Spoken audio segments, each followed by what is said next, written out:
2025-এর দ্বিতীয় লোক আদালত হলো 10ই মে শনিবার। পূর্ব মেদিনীপুর জেলার 28টি বেঞ্চে মোট ব্যাংকের মামলা 7,607টি, এনজিআর কেস 6,951টি সহ অন্যান্য মামলা মিলিয়ে সর্বমোট 15,922টি মামলার আজকে হলদিয়া, তমলুক ও কাতি 3টি আদালতে ওঠে।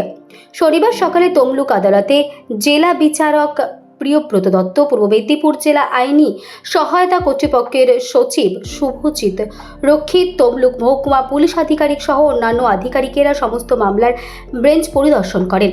আজকে প্রায় 15,000 মামলার মধ্যে বেশিরভাগ সংখ্যক মামলার নিষ্পত্তি করা হবে, এমনটাই আশা করছেন পূর্ব মেদিনীপুর জেলা বিচারক প্রিয়ব্রত দত্ত। যেসব মামলা টামলা হয় সেইগুলো গতবার ছিল 5টা, এবার হয়েছে 16টা। টাইটেল স্যুটও বেড়েছে, টাইটেল স্যুট কিছুটা হয়তো কমেছে। টাইটেল স্যুট বেশিরভাগই হয় ডিক্লেরেটরি ইস্যু, জমি জমা সংক্রান্ত। তো 46টা ছিল গতবার, এবার হয়তো 33টা হয়েছে। সব মিলিয়ে আশা করা যাচ্ছে যে এবারে ডিসপোজাল 1 মাস পরে হলেও গতবারের লোক আদালতের চেয়ে এবছরের লোক আদালতে যে গ্যাপটা সেটা 1 মাসের মতো হলেও এবারে আমরা আশা করছি যে মামলা সেটেলমেন্ট ভালো হবে। 71টা আর বিএসএনএলের ম্যাটার 300টা।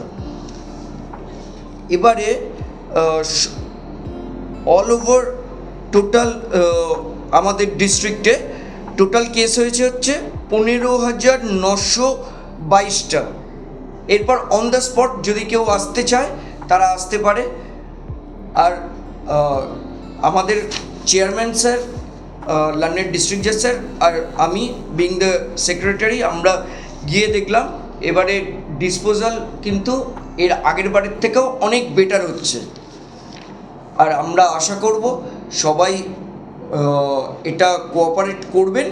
আর ডিসপোজাল আগের বারের থেকে এর আগের মানে আমাদের 8/5-এ ছিল, এই 8/3-এ ছিল, 8/3 2025-এ ন্যাশনাল লোক আদালত ছিল, 10/5 2025-এ।